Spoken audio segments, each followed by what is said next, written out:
மிதக்க விடலாமா? ஹாய் குட்டீஸ், இன்னைக்கு நாம் சில பொருட்களை ஒன்று சேர்த்து காற்றில் மிதக்க விட போகிறோம். என்ன இவ்வளவு சாதாரணமாக சொல்கிறேன்னு பார்க்குறீங்களா? இந்த செயல்பாட்டை தான் இன்றைக்கி நாம் செய்ய போகிறோம். செய்யலாமா? வாங்க. முதல்ல இதை நாம் செய்ய 12 சென்டிமீட்டர் நீளமும் 8 சென்டிமீட்டர் அகலமுள்ள ஒரு ரப்பர் தட்டு, பிளாஸ்டிக் பாட்டிலில் செஞ்ச சுருள் காற்றாடி, 2 வட்ட காந்தங்கள், பால் பாயிண்ட் ரீஃபில் மற்றும் நிப் முனை பால் பாயிண்ட் பேனா, சைக்கிள் கம்பி, அழுத்து பட்டன் இதெல்லாம் வேணும். முதல்ல சைக்கிள் கம்பியை எடுத்து நம்ம வச்சிருக்கிற அழுத்து பட்டன் முனை உள்ளே போகிற அளவுக்கு இப்போ பார்க்குற மாதிரி கொரடு வச்சு வட்ட வடிவத்தில் கம்பியை வளைச்சு ஒரு ஓட்டையை உருவாக்குங்க. அப்புறமா இப்போ பார்க்குற மாதிரி கொரடை வச்சு வலது பக்கமாக கம்பியை வளைச்சி விடுங்க. அதோட இந்த கம்பியோட அடிப்பகுதி இப்படி முக்கோண வடிவத்தில் தரையில் நிற்கிற மாதிரி ஒரு அமைப்பை கம்பியை வளைச்சு செய்யுங்க.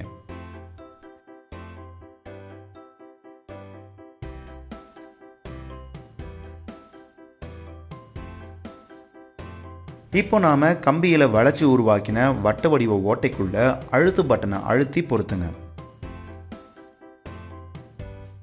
இது பார்க்க இப்படித்தான் இருக்கும். அடுத்து நாம் எடுத்து வச்சிருக்கிற ரப்பர் தட்டில் சைக்கிள் கம்பியோட அடிப்பகுதியோட அளவுக்கு இப்படி முக்கோணமாக பசையை தடவி அதில் கம்பியின் முக்கோண அடிப்பகுதியை வச்சு ஒட்டி நிற்க வைங்க. அடுத்து இந்த கம்பியோட மேல் பகுதியில் இருக்கிற அழுத்து பட்டனுக்கு நேராக கீழே ரப்பர் தட்டு ஒரு துளை போட்டு அதில் பேனா ரீஃபில் செருகி வைங்க. அப்புறமா பால் பாயிண்ட் ரீஃபில் இருக்கிற நிப்பை எடுத்து இப்படி பின்னால் துளை உள்ள ஒரு பால் பாயிண்ட் பேனாவோட பின்பகுதியில் செருகி வைங்க. இப்போ நாம் ஏற்கனவே இந்த மாதிரி பிளாஸ்டிக் பாட்டிலில் செஞ்சு வச்ச சுருள் காத்தாடியோட மூடியில் இருக்கிற ஓட்டையில் பால் பாயிண்ட் பேனாவை இப்படி நுழைச்சி விடுங்க. இந்த சுருள் காற்றாடி பேனாவோட பாதியில் இந்த மாதிரி நிற்கணும். அடுத்து வட்ட வடிவ காந்தத்தை எடுத்து இந்த மாதிரி வட்ட வடிவ குழலில் விட்டு பாருங்க. ஒரே துருவங்களாக இருந்தால் ஒட்டிக்குது.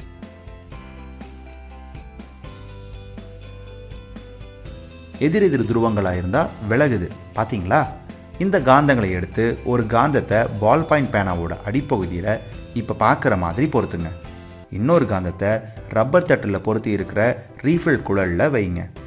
பொருத்தப்பட்ட இந்த 2 காந்தங்களும் ஒரே துருவங்களாக ஒன்றையொன்று விளக்குவதாக இருக்கணும். பாருங்க, பொருந்தின உடனே ஒன்றையொன்று விளக்குது. இந்த அமைப்பை அப்படியே எடுத்து ஒரு மின் விசிறிக்கு கீழே வச்சா சுருள் காற்றாடி சுழல ஆரம்பிக்குது. 2 காந்தங்களும் ஒன்றையொன்று விளக்குவதால் மேலே உள்ள பால் பாயிண்ட் பேனா காற்றில் மிதந்து சுழல்வதை போல தெரிகிறது.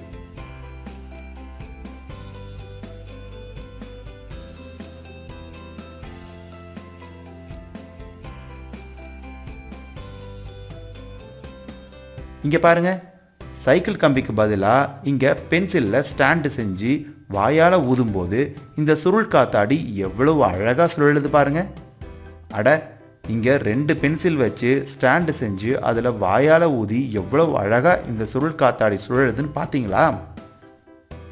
நாம் செஞ்ச இந்த மிதக்கும் காற்றாடி உங்களுக்கு ரொம்ப பிடிச்சிருக்கும்னு நம்புகிறேன் குட்டீஸ். நீங்களும் இதே மாதிரி செஞ்சு பாருங்கள். பை குட்டீஸ். ஒரே மாதிரியான துருவங்கள் ஒன்றையொன்று விலக்கிக் கொள்ளும் மிகவும் வலிமையான காந்தங்களை சரியான இடைவெளியில் வைக்கும்போது உருவாகும் காந்த விலக்கு விசை புவியீர்ப்பு விசையை விட அதிகமாக இருக்கும்போது அவற்றுக்கு இடையில் வைக்கப்படும் பொருள் மிதந்த நிலையில் இருக்கும். அதை சுழற்றிவிட்டால் சுழன்று கொண்டே இருக்கும். மின்விசிறிக்கு கீழே சுழலும் அமைப்பை வைக்கும்போது ஏற்படும் காற்றழுத்த வேறுபாட்டால் இந்த அமைப்பு தொடர்ந்து சுழன்று கொண்டே இருக்கிறது.